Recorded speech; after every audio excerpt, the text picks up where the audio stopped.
if you're not, I guess, in the front row, scooching towards your neighbors in the middle, just so that anyone who's standing can still have a seat. That would be awesome. Just want to make sure everyone has the opportunity to sit if they need. You can stand if you want, but gonna be here a while. Also, please remember to silence all your cell phones or noise-making devices for the duration of the event. If you pre-ordered a book, it will be available to pick up at the back counter at the end of the event, right back there. And if you'd like to purchase one or many, you can do that then as well. Every purchase supports your local independent bookstore and allows us to keep hosting wonderful events like these, so thank you. And just so you all know, tonight's event is being live streamed on YouTube, just from this iPad over here. We try to keep audience members out of frame as a rule, but if you don't want to be on the live stream, just don't walk in front of the iPad and you should be good. Tonight we are here to celebrate the release of Launching Liberty with Doug Most and moderator Steve Brown. Steve Brown is a veteran broadcast journalist who serves as WBUR's midday host. He anchors the national newscasts aired across the country at the bottom of the hour on Here and Now. Steve was WR's senior State House reporter for 8 years and has reported for a variety of Massachusetts radio stations over the course of his career. When not working, Steve spends time as an amateur genealogist and tinkers with his 1961 Cadillac convertible. Thank you so much for bringing your expertise to our event tonight. Of course, our author this evening is Doug Most. Doug is a lifelong journalist and author whose career has spanned newspapers and magazines up and down the East Coast, including Washington, D.C., South Carolina, New Jersey, and Boston. His 2014 nonfiction book, The Race Underground, told the story about the birth of subways in America and was made into a PBS American Experience documentary. After 15 years as magazine and features editor at the Boston Globe, he is now the executive editor of BU Today for Boston University. Tonight, we are here to celebrate the release of his newest title, Launching Liberty. In 1940, the shadow of war loomed large over American life. President Roosevelt understood that it wasn't a matter of if the United States would be pulled into battle, but when. He knew that no matter how much weaponry and how many tanks, planes, and trucks America built, the arsenal of democracy would be useless unless it could be built in massive volume at breakneck speed to troops fighting overseas. Launching Liberty tells the remarkable story of how FDR partnered with private businessmen, including Henry Kaiser, the man who had delivered the Boulder Dam ahead of schedule and under budget, but had never built a ship in his life, to begin the production of cargo freighters longer than a football field. As German U-boats maintained their pace of attack, Roosevelt and Kaiser initiated a bold nationwide competition among shipyards to see who could construct ships the fastest. Driven by duty and the thrill of innovation, workers reduced the shipbuilding timeline from months to weeks and then to days. Launching Liberty is a tapestry of voices reflecting the diverse American experience of World War II. From the halls of the White House to the cramped quarters of half-finished cargo ships, this book uncovers the inspiring, untold stories of those who rose to the challenge during one of America's most tumultuous times. Please join me in welcoming Doug Most and Steve Brown. Thank you, Heather. I'm going to start with a spoiler alert. The Allies were victorious in World War II. I just want to get that out of the way. Still by the book. We've heard countless stories about the World War II battles. D-Day, Iwo Jima, Midway. But it might not have turned out that way if it weren't for the Liberty ships, the Liberty ship fleet that got the supplies to the troops. We are fortunate that Doug Most is here, and he has been making sure that we know the story of the Liberty ships. It's a fascinating story. I've been able to read through the book, and we're going to talk about it tonight. Doug, thanks for being here. What about this Liberty ship program attracted you and convinced you that this story needed to be told? So thanks, Steve, and thanks everybody, first of all, for coming out tonight. Really appreciate it. Excited to be here. This is publication day, the book published today, so it's exciting to do the event at a local great bookstore like Brookline Booksmith. So thank you all for coming out. Like any storyteller, journalist, author, writer, I'm drawn just to a story about people at their core. That's what I look for, stories about people. When I was sort of poking around for an idea for a book, my last book, The Race Underground, was about the 1880s, 1890s. I didn't want to write about that period again. I was looking for a different time period. World War II, there's endless fascination with that time. There's no shortage of great stories about World War II. I had this idea about the Liberty ships. I didn't know a lot about the Liberty ships. Like a lot of people, I heard about them, but I didn't really know the story about them. I'm absolutely not the first person to write about the Liberty ships, but what I found as I started poking around is that it didn't feel like there had been a really sort of authoritative, definitive book about the story of the Liberty ships. And I was fascinated by this idea that Roosevelt, at the time, the arsenal of democracy, that phrase became so ingrained in society, but I had never really thought about, well, how did that arsenal get to where it needed to go? The war was being fought. When the war was sort of about to unfold, Roosevelt knew that the fighting was not going to take place on American soil. It was not going to take place on the streets of New York City and in the plains of Kansas and in California. It was going to take place across giant oceans in Europe. And in order to get his arsenal of democracy there, it couldn't happen on planes. We had big planes, right? You know, these giant sort of planes, but a plane could carry maybe 4 tanks, right? So 4 tanks doesn't do much in a war. They needed more than 4. They needed more than 4. And so he realized that we needed to rebuild our fleet of cargo ships. And that was a big decision. And that's sort of what the book is about at its core. It's about this decision, and then really at its core, it's about the people who came together at this pivotal moment in American history. They'd never built ships before, and that was what was really important. But to get to your question, it's a story about people, and that was what I was most interested in. Definitely. What problems did the U.S. face in 1939 and lead up to U.S. involvement in World War II? World War II started over in Europe in 1939. Yeah. The U.S. was kind of on the sidelines. They were keeping an eye on it. But what were the problems that the U.S. faced? You mentioned getting that equipment over there. I think it's funny how the more things change, the more they stay the same, right? One of the biggest problems they faced then, which might sound familiar to the political times we're in today, had to do with public sentiment. At the time, in the late 1930s, early 1940s, Americans wanted nothing to do with that war that was happening overseas. Germany had invaded Great Britain. Great Britain was America's closest ally, closest friend, and yet Americans were like, that's their fort, that's their fight, that's their war, stay out of it. And there were all this polling that was taking place, and it clearly showed that Americans just didn't want anything to do with that war. That was probably the biggest challenge that the country faced, was somehow figuring out a way to turn that sentiment. Roosevelt absolutely knew that whether we liked it or not, war was coming. He knew the war was coming, and we were not going to be able to avoid it. But he had to somehow convince the Americans what he knew. And that was sort of the biggest challenge. And like I said, you can see a lot of that today, right? We see the fighting that's happening in different parts of the world right now, and Americans are divided about how much should we get involved. Should we send troops? Should we send weapons? Should we do this? Should we do that? It's a common sort of thread throughout history, I think, about the isolationist perspective versus the global perspective. And it was certainly a big issue back then. The genesis of the Liberty Ship program didn't actually begin here in the United States. Right. It was Britain that came to the U.S. and said, help. Right.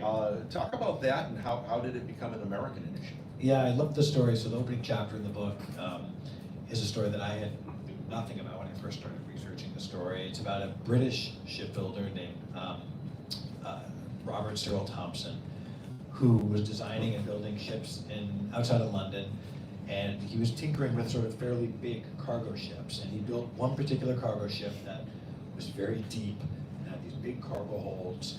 Britain needed big cargo ships. And the British Admiralty, the government there, got wind of this big ship that he had designed, called him down to London, and basically said, we like the ship, we need that ship. And the problem that Britain faced was that all of its shipyards were at maximum capacity because they were building naval and fighting ships for the war, so they couldn't build it in their country. So they said to Thompson, we want you to go to the United States and see if you can essentially find a partner there to build the ships for us. That was a big moment for him. And so the journey, which I was able to sort of recreate and tell, of him going to the United States, meeting with officials, going on this 17,000-mile barnstorming trip around the country, renting an airplane. Everything they did was sort of an interesting story to tell. I was able to uncover a document called the British Merchant Shipbuilding Mission, which really was his words and his own, almost like a diary, his version of the story. And that was sort of really fun and interesting, and that's that's how the Liberty Ship began. Talk about how this project helped the working relationship between Winston Churchill and FDR. They worked early on this and worked throughout the entire war. Yeah, they were always close. They always had a lot of respect for each other. They had a great relationship.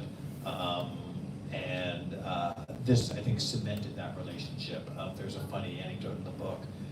One of the things about writing about World War II as a researcher you discover is, unlike when I wrote the Race Underground, the subway book, I was sort of digging up a lot of things that hadn't really been covered before.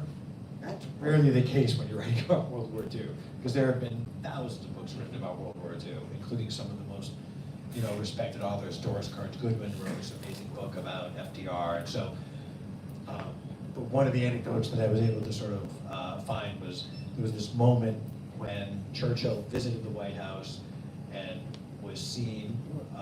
Eleanor Roosevelt walked by and saw Churchill and Roosevelt in a room staring at maps and talking, and she described it like they were two young boys playing with toy soldiers, and just sort of like trying to figure out the next plan. And that's really what their friendship was like. It was very sort of close. They respected each other. Roosevelt made very clear to Churchill that we will be there for you. At one point in time, during the war, a Liberty ship that was sent to Great Britain with supplies was blown up on its way there. And Roosevelt did not hesitate, just said, get another ship out and put another ship in the water. And so he was really sort of determined to help Churchill, because he knew that helping Great Britain in the war helped the United States. Sure. You're talking about ships being blown up, the British ships, but the German U-boats were picking off all kinds of cargo ships, U.S. cargo ships. 6 were fired upon, 2 were sunk. Right. The Charles Pratt was sunk December 21st, 1940. That's a whole year before Pearl Harbor. Right. Everybody sees Pearl Harbor as the start of World War II. Actually, it had been brewing for a while. Yeah. Why didn't those incidents prompt FDR to say, okay, we're in? So they didn't prompt them to say we're in, but they did start to turn the tide of American sentiment that I talked about before. Every time another ship got blown up, every time there was an incident, it made headlines, it was on the front page of the New York Times, it started to get more and more coverage, and it allowed the public polling and the public sentiment started to sway. And when the Pratt incident happened, 2 merchant marines died in that one. It was a big deal, because now, even though we were not yet at war, now you have Americans dying in the ocean. It becomes harder and harder for Americans to sort of ignore what's going on. We're not at war yet, but yet our men and women are dying. So that, I think, helped Roosevelt a little bit. But to be fair, Roosevelt came under a lot of criticism. Some people felt like he was too slow to get involved. He should have acted quicker. And so that was a big sort of debate for him internally, is when to get involved and when not to get involved. He had to really struggle with that. And then, of course, Pearl Harbor made the decision pretty easy. Talk about the mood of the country. You alluded to it, 39, 1940. Were people more worried about the war, or were they still recovering from the Depression?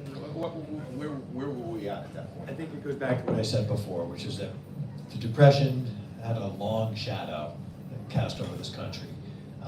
And yeah, people were really there was no appetite for war. It really was not. Even our own shipbuilding, the state of American shipbuilding at the time was really bad.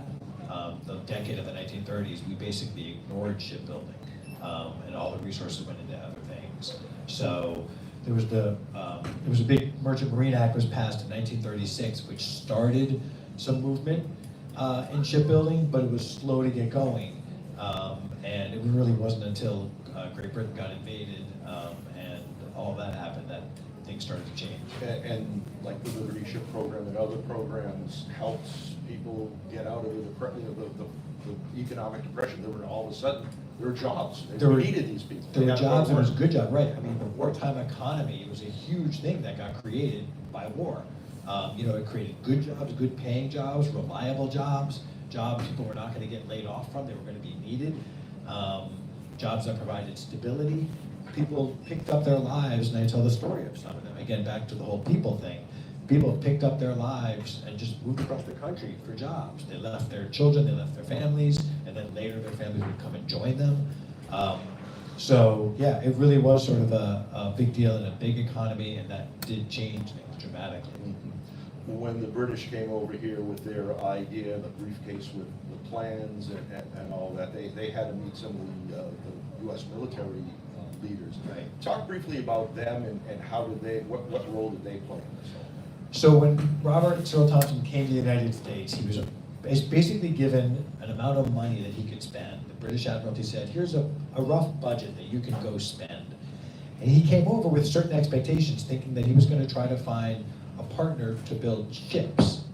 That was the deal. Find someone to help us build ships. What he hadn't anticipated, and what was was unexpected, was that America had the same crisis that Britain had. All of our shipyards were being used, and we were not about to hand over our shipyards for British shipbuilding. And so what he was told when he got here was, you can go look around, but you're going to have to find someone who's going to not only build you ships, but first is going to give you shipyards. We have to build the shipyards before anything. Yeah. And that was a big deal. So he basically realized fairly quickly that the money that the Admiralty gave me was not going to be nearly enough, because I'm going to need a lot more money if I have to build the shipyards in addition to the ships. Who wound up paying for these shipyards when they were built, and describe the sheer scale of that challenge? Right, so it was really a private-public partnership, and that's sort of what became sort of the model, where a private businessman was brought into the picture who sort of volunteered, stepped up and said, hey, I'll do this for you.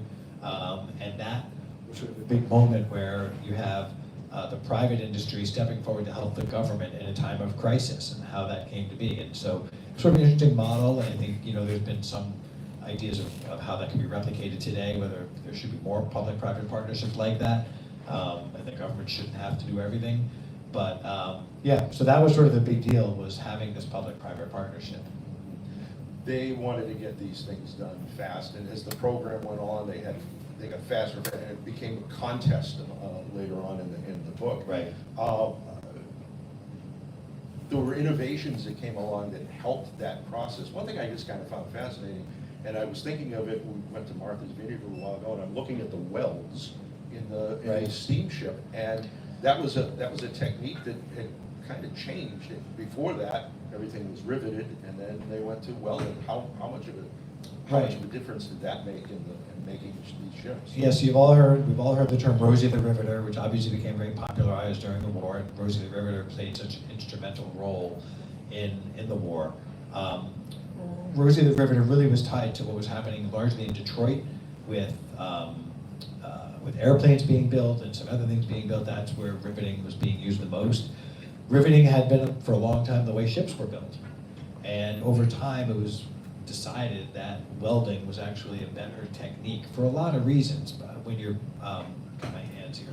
So when you think about welding, really what you're doing, riveting, you can think of two steel plates like this, and you're just riveting them, you're putting rivets into each steel plate. Well, welding, there's a little bit of an overlap.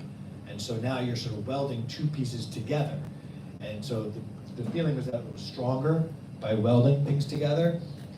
It might have cost a little more with materials because there's that overlap, but the belief was that it could be done faster, could be done cheaper, and could be done sort of, the other thing that was really interesting about welding, which really came to be learned during the process, was that surprisingly, women were actually better at welding than men, which no one had really thought of at the time.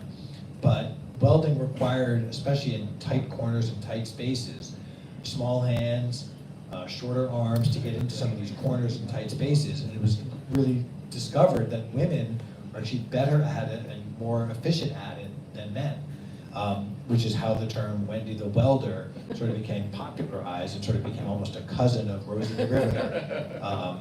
And women, and again, back to Rosie the Riveter, were so critical and instrumental to the war because their husbands, their brothers, their uncles, they were all fighting, and women sort of needed to step up and work. And they did in huge numbers. It became just such an important part of this story and other stories in the war. Sure. You said that your book, you have a lot of people. You wanted to tell a story of the people, and you tell about the Wendy the Welders. We meet a few of them in there as well. But if there's a main character in this story, it's Henry Kaiser. Yeah. He wasn't a shipbuilder leading up to that. How did he end up being in charge of building Liberty ships? Yeah, so like with any book, you look for a couple of people who you think will be threads to sort of carry the story and carry the narrative, and Henry Kaiser became one of those people for the story. I would say I knew a little bit about Henry Kaiser. Like a lot of you, if you think of the name Kaiser, the first thing that might come to mind is Kaiser Permanente Healthcare. That might be the first thing that comes to mind. Well, that is this Kaiser. That's the same guy, and that's a big part of this book. But what he's actually became known for, he was a contractor. He was a builder of roads and bridges and other things. And his sort of, if you want to think of his rise, and a little local fact about Henry Kaiser, he, when he was living in New York, he was a photographer who ran a photo shop, and a woman who was 20 years old walked into his business and he was smitten with her, and that's how he met his fiance. It turns out she attended the private school in Wellesley, and that's how she was visiting New York with family, but there was a local connection there with Wellesley and this woman that he married. So Henry Kaiser, in the early 1930s, put together a conglomerate of people and bid on the Hoover Dam project. So it was the biggest hydroelectric dam project, one of the biggest public projects the government had ever built at the time in the middle of the desert. He put together this conglomerate of major builders at the time, and they won the project. And he got the Hoover Dam built ahead of schedule and under budget. That was a huge accomplishment. It was supposed to be finished in like 1937. He got it finished in 1935. Roosevelt comes out to celebrate it. And it really is almost a little bit of an introduction for Roosevelt to Henry Kaiser. He'd heard of him, knew of this guy, but didn't know anything about him. And suddenly, here he is, he built this thing. And the two of them recognized that they needed each other. Or I should say, the two of them recognized that they could help each other. Henry Kaiser was a man whose whole operation relied on government contracts. That was how he worked. He wasn't an inventor. He wasn't like the other big Henry of the day, Henry Ford, who was really an inventor and an innovator. Henry Kaiser was a businessman who relied on contracts. So he needed the government. So a man like President Roosevelt could be a good friend. Roosevelt needed to get things done. He needed the private sector. Henry Kaiser got things done. He just proved it. So the two of them really recognized that they could benefit each other, to the point where there was a time in the early 1940s when Henry Kaiser's name was actually floated as a vice president for Roosevelt and was considered that popular. Time Magazine's Person of the Year in 1941, he finished third in that race. And why wasn't he put on the ticket? So he was not put on the ticket largely because even back before the internet, sometimes you say things and people don't forget them. He had made a speech somewhere where he referenced the idea of a sales tax. He was in favor of a sales tax. And at the time, that was frowned upon. And that essentially doomed him. Roosevelt knew that was like, I'm sorry, that. So that was one of the reasons why he never quite got elevated, but he was still very popular. Yeah. The story, the relationship between FDR and Kaiser kind of seems surprisingly modern. We just recently went through something with a relationship between an innovator and a president. What are the connections you see here between Kaiser and Roosevelt and Musk and Trump? It's hard to say. I don't know if I see direct connections. Ironically, Kaiser and Roosevelt were born months apart and only 100 miles apart in 1882 in upstate New York. They were born very close together, but they never met until they were in their 50s. I don't know if I see direct connections with Musk. It is interesting how Musk wants to do some government projects. He values the government much like Kaiser did. So that might be the biggest connection I see, that Musk realizes that he needs the government to a certain degree. But the biggest difference between them is Musk is also an innovator. He was an inventor. That wasn't Henry Kaiser's strength. He did have some innovations, but that wasn't really his strength. So they're different. pretty hard to compare the current president with FDR. I won't go there. All right. Let's get back to Kaiser and one of his inventions. That's his healthcare for his workers. Talk about why that was created and how it shaped the lives of his employees that were building ships. Yeah, so the idea of healthcare was really Henry Kaiser's, obviously his biggest innovation. It was born before the Liberty Ship Project, when he was building these dams in the middle of the desert. He was building these huge dams, and what he realized is every time a worker got sick or injured or needed healthcare, they had to disappear for 3 days, be taken to a major city, visit a hospital, and then he lost their work, their time on the job. They were gone. It was very inefficient. He realized that's a problem. I can't keep losing workers for 3 days or a week to go to visit a hospital. So the idea was born. He and his son, Henry Kaiser's son, really had this idea that we need to figure out a way to keep healthcare here, on site. And so that's sort of what they did. They created this model where workers would pay 7 cents into a plan, and he brought on a medical partner, a guy by the name of Sidney Garfield, who I write a lot about in the book, who becomes this innovative healthcare pioneer. And Sidney Garfield creates this sort of hospital healthcare system in the middle of the desert. They essentially build a hospital and they create the system where workers now don't have to leave the site to get treated. They can get treated right there. That system really was so innovative and then got carried forward to the Liberty Ship Project. So when the Liberty ships and they're building the shipyards, they realized like, oh, we just need to build the healthcare system and integrate it into our system, and they did. So that became a staple of Henry Kaiser, and then obviously even long after the war, it exploded. It became sort of his signature event. Let's get back to the people that were building the ships. You referred to the women, Wendy, the welder. Let's look at some of the conflict in terms of, was there sexism in the shipyards? There was sexism, there was racism, there was sexism. A lot of the men in the shipyards didn't want the women there. They said they were a distraction. They were worried that they were just going to distract the men from the work. They accused them of prostitution.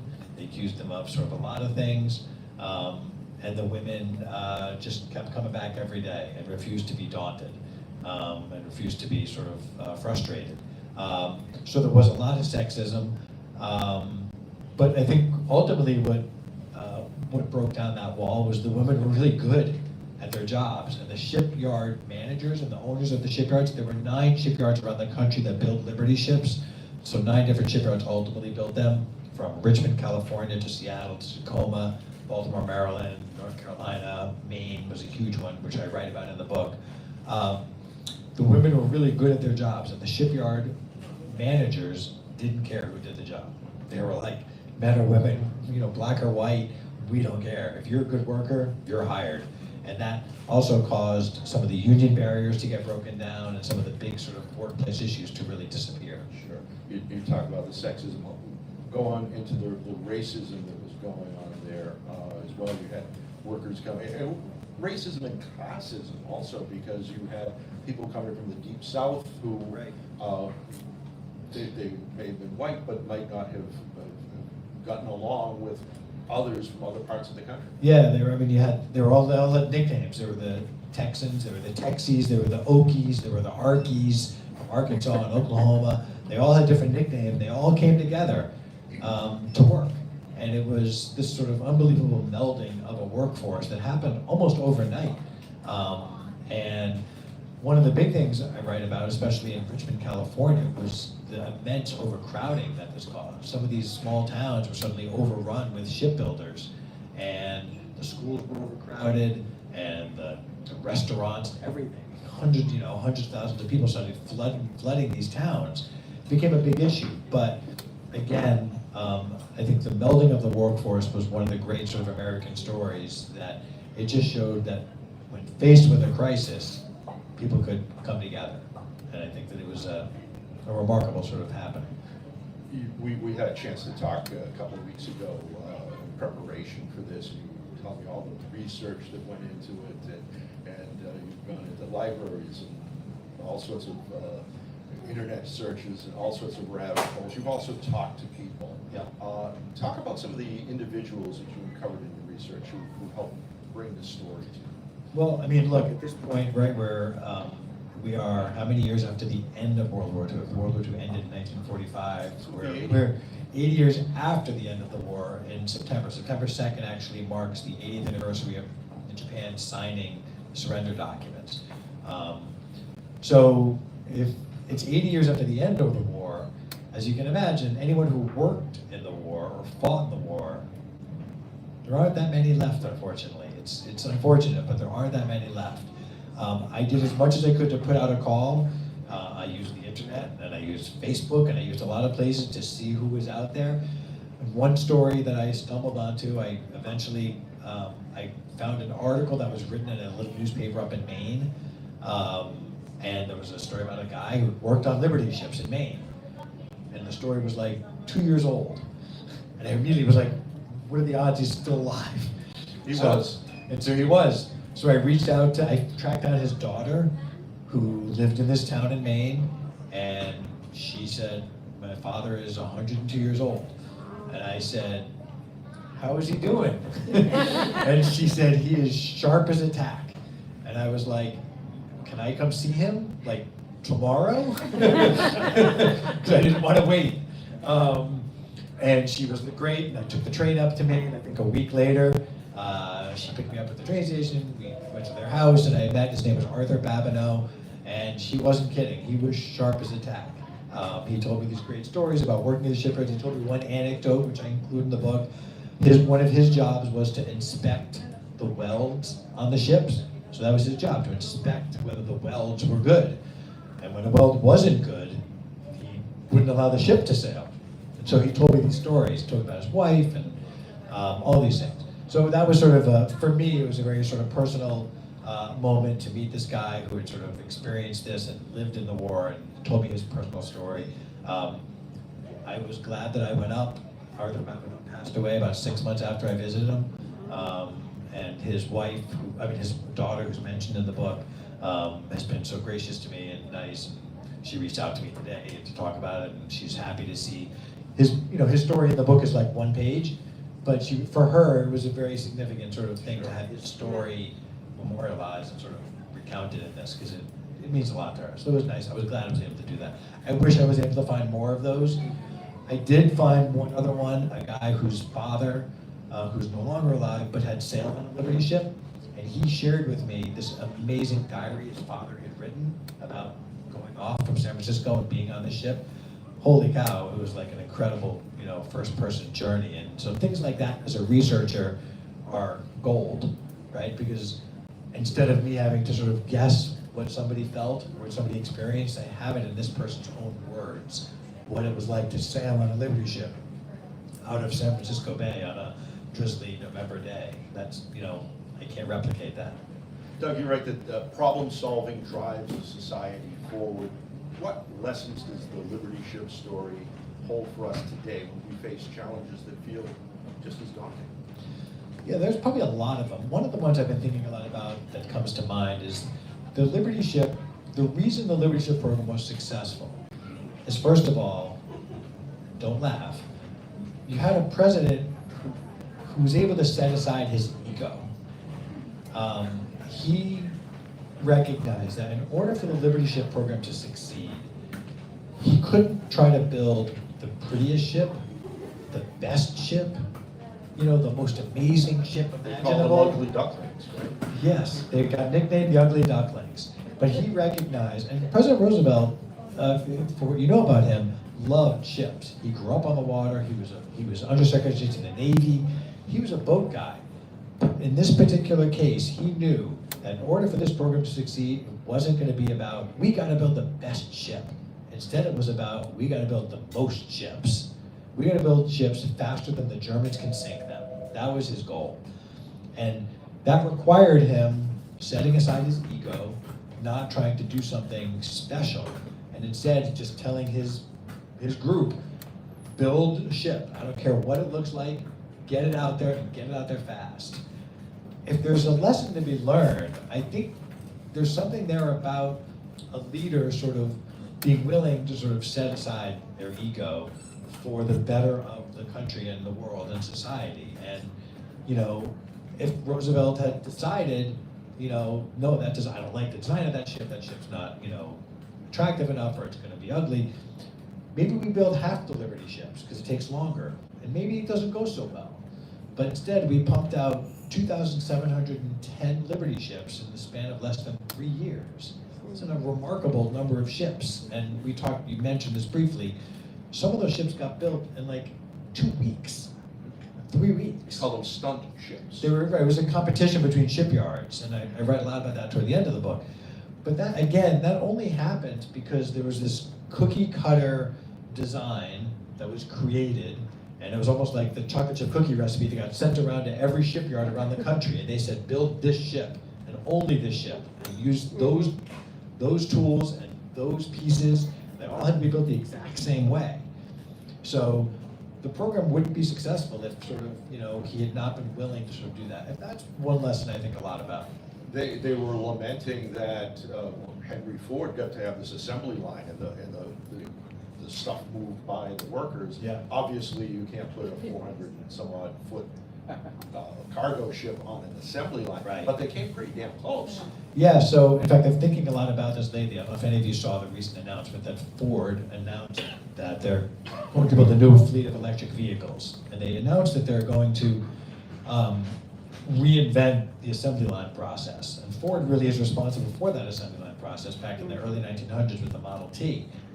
And what was interesting about the announcement, I thought, was like the way they described the new assembly line they're going to build is a lot like the assembly line that the Liberty ships were building.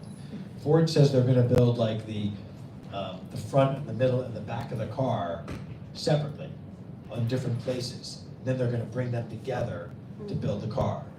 The Liberty ship was built in a very similar way, where they created different sort of huge warehouses on these shipyard campuses, and pieces of the ship were all built in these different places and then brought together to put the ship together.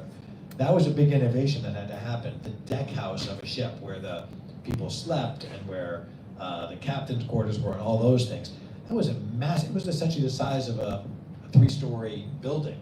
That was built completely off-site and then lifted and hoisted and dragged over to the shipyard, literally plopped on top of the shipyard, completely built in 4 different pieces, just like the walls were put down and boom, the deck house is done. That allowed the process to be done much faster because, you know, it didn't have to be built on the ship, it was built away from the ship. And you get into the race, and I won't say or ask you how fast was the fastest one.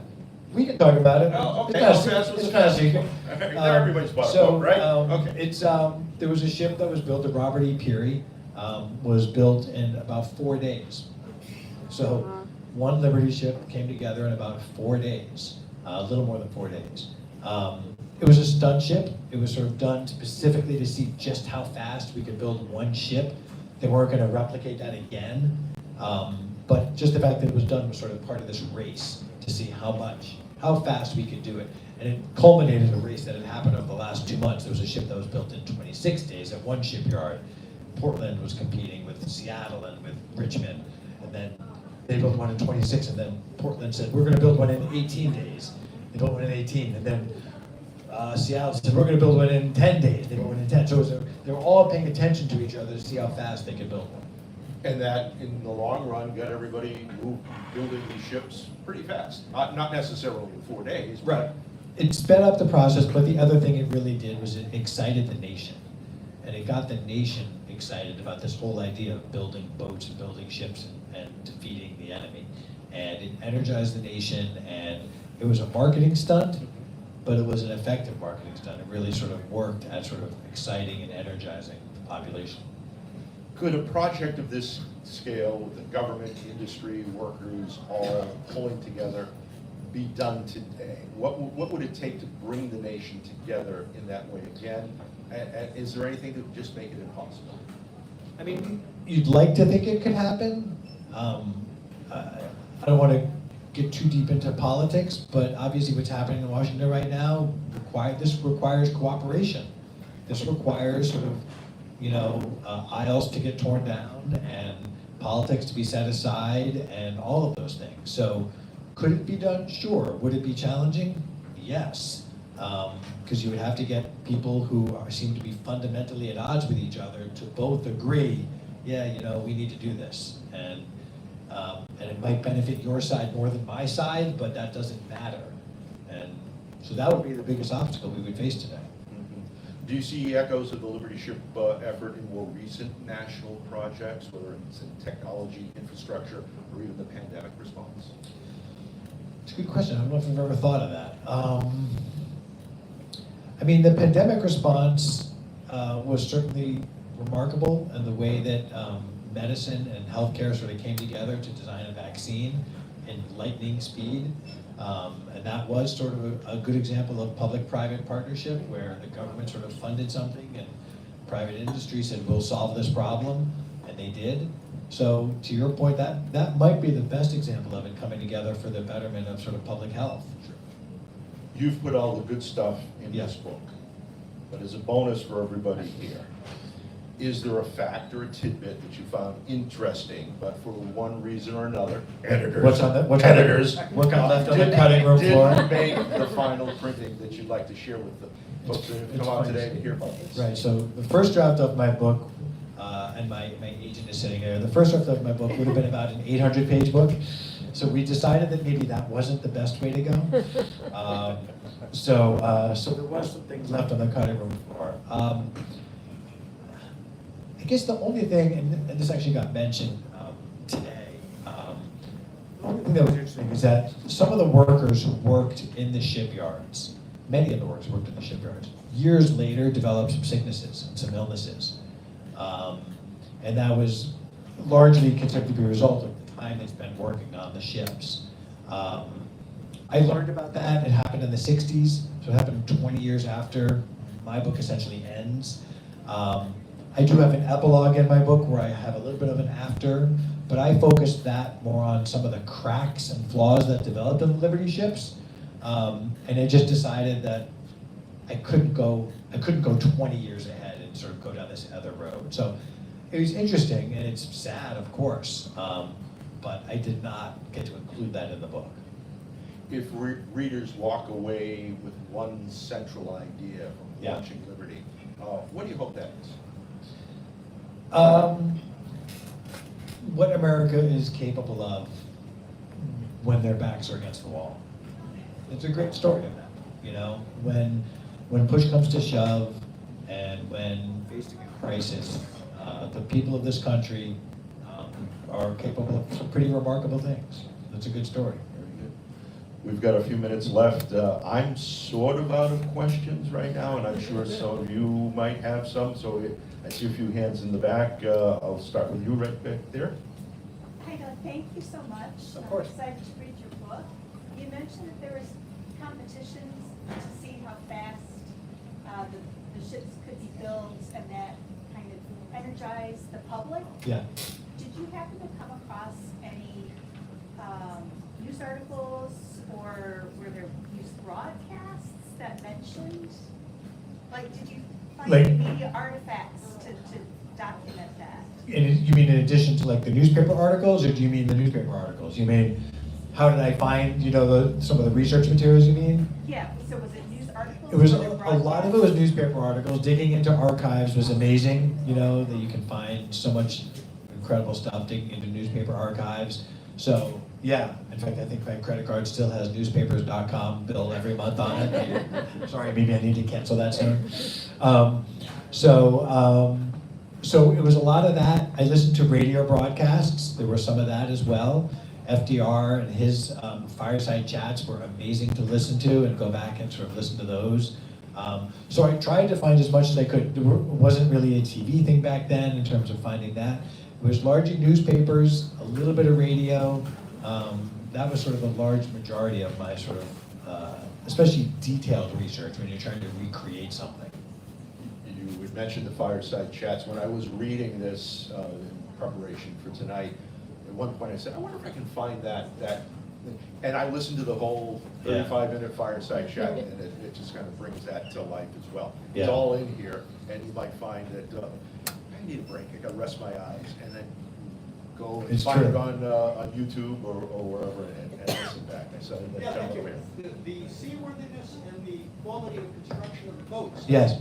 Was there, how many of the boats didn't make it across the ocean, apart from submarines? Just either they Oh. were not well made or seas, ocean, waves, whatever, that were just too much for them. Yeah, Is so that that- an issue or not? No, it really wasn't. There were, so the ships that didn't make it across, it was mostly because of attacks. They were not, it was not because of cracks and stuff that developed. Some did develop cracks, but they still made it across and they were repaired or whatever. The cracks didn't develop until sort of like 1943 is when they started to find some cracks. There was a ship that happened, it was called the Schenectady, which cracked while it was in harbor. And it literally, when I say cracked, it literally went like this, split in half. And there's an amazing photo of it. And that prompted a review of a lot of the welding of the ships. And it did make them sort of rethink, maybe we need to build a better ship. And so the Liberty ship was eventually replaced sort of in the second half of the war by something called the Victory ship, which was built a little bit differently. Almost exact same design, but built a little differently. There were 2,710 Liberty ships that were built and about 400 Victory ships that were built. But the ships made it across, they developed a crack here or there, but that wasn't the reason that they did not make it across. Yeah. Doug, first of all, congratulations. I'm wondering how many of these ships survived, if you're able to visit one, what that experience was like for you? Or Yeah. Did it channel anything for you or help you put you in the spirit of Yeah, it's a good question. workers' There's two left, and floating, there's two left, one on each coast.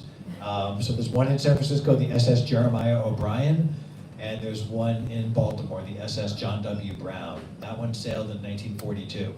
So I did make a trip down to Baltimore, and I got sort of a very personal tour from the guy who sort of essentially runs it, sort of like a floating museum. The one that's in California is a little more maintained as a Liberty ship. The one in Baltimore has been a little bit retrofitted to sort of become a little bit more of a museum. I think my memory and the biggest takeaway that I had from that visit, in addition to just the awesomeness of just standing next to it, was when we walked down. So the Liberty ship had 5 cargo holds. These cargo holds, one Liberty ship could hold 440 tanks.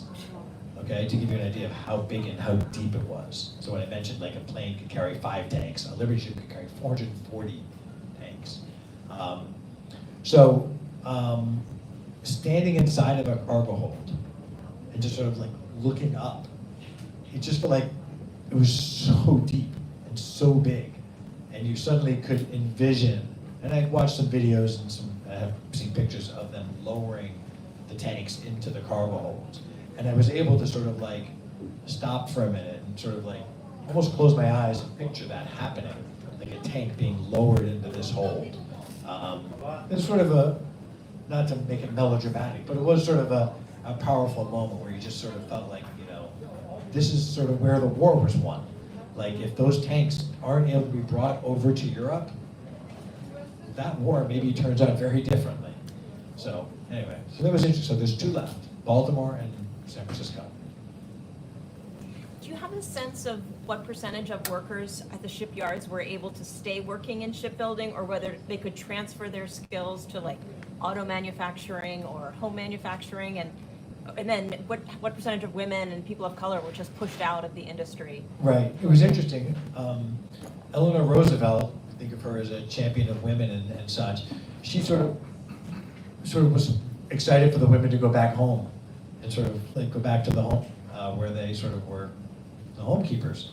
I think that from what I learned, and I don't have a great answer, but from what I learned, a lot of the shipyard workers were able to transfer their skills to other things. Some of them became plumbers and engineers and electricians and other things that transferred to other skills. Some of them went to work in Henry Ford's automobile manufacturing industry and other places. So they were able to transfer their skills. Some of them came very unskilled and left very skilled.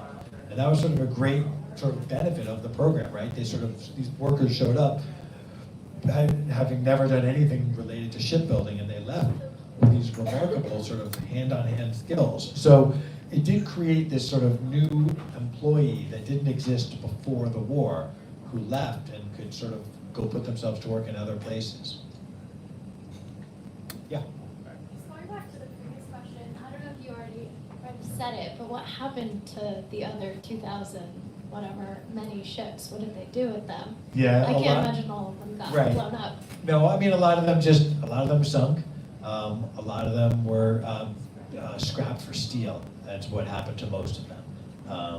They were scrapped for steel in the 1950s and 1960s. They were no longer useful. There was no longer a need for them. Shipbuilding improved over time, and so they were scrapped. And like I said, a lot of them were sunk. Any other questions?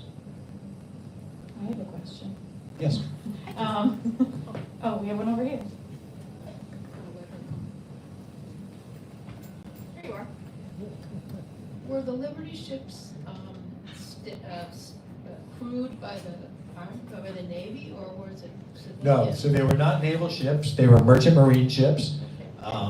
There was typically a crew of maybe a dozen or so naval officials on them. One of the interesting things about and this is a whole chapter in the book, one of the big debates in building the Liberty ships was whether or not to arm them, put guns on them. They were obviously going to be incredibly vulnerable at sea. They were not naval ships. They were not heavily armed. And they also traveled slow, 12 knots. A torpedo from a German ship, moved at 40, 50 miles an hour. So it was sort of known among the German submarine captains that when they saw a Liberty ship, it was like party time. It was like, whoa, this is gonna be easy. It's like, ducks on a pond. There was one battle that happened in 1942 where a German raider, a German ship encountered a Liberty ship. The Liberty ship had light firepower on it, machine guns and, just some handguns, very light firepower. This German ship encountered it and was expecting a 20-minute fight and that the ship would go down. An hour later, both ships were still going at it, and both ships were sunk. The Liberty ship took down the German naval ship, and both ships went to the bottom of the sea. And it was considered this sort of like heroic, unbelievable battle, because the Liberty ship put up a fight that no one expected. And the men and women and the men who fought, many of them died, some were able to get into lifeboats and were rescued.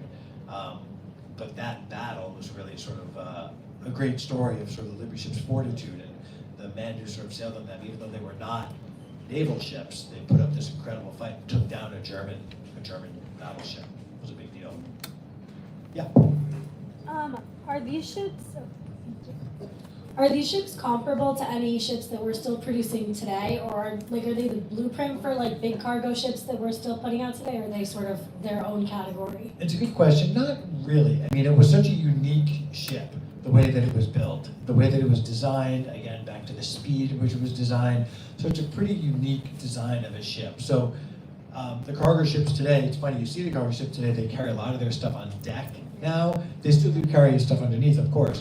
But no, it's a very different sort of cargo shipping world today. And the ships are not sort of replicated. That design was a very unique design. For comparison purposes, in case you're curious, it was 441 feet long. It was about half the length of the Titanic, in case you're curious how big that was. So longer than a football field, but still about half the length of the Titanic, which went down in 1912. Any other questions?